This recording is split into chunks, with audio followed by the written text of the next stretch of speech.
I'm doing my interpersonal assignment on the Samoan culture. I've always been interested in their culture, and since I'm always around Samoans, I figured why not learn more. Samoa is split into two basic parts. On the left, you have Western Samoa, and on the right, you have American Samoa. Typically, Samoans will use a t-shirt and an ie lava lava, which you tie around the waist.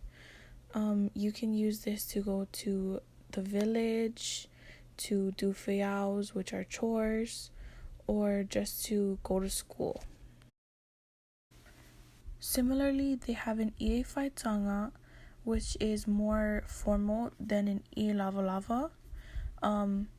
It is more fitted, has pockets, and it doesn't get tied around the waist.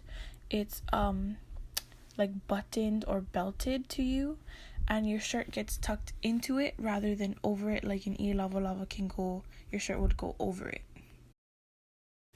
Last but not least of the clothing is the puletasi, which is usually for women. In this picture you can see the obvious division of the skirt and the shirt portion. The shirt portion usually comes to a mid-thighs length, and the skirt portion goes all the way to the ground. Sometimes there's a split in the skirt, and sometimes there's not. It really just depends on where you get it from and who makes it. One of the norms that I learned is that in the Samoan culture, you do not miss family prayer, which is usually held before dinner time. If you miss family prayer, you don't get to eat. Also, you do not talk to anybody older than you or of higher power than you unless you are sitting under them or like at a same level with them.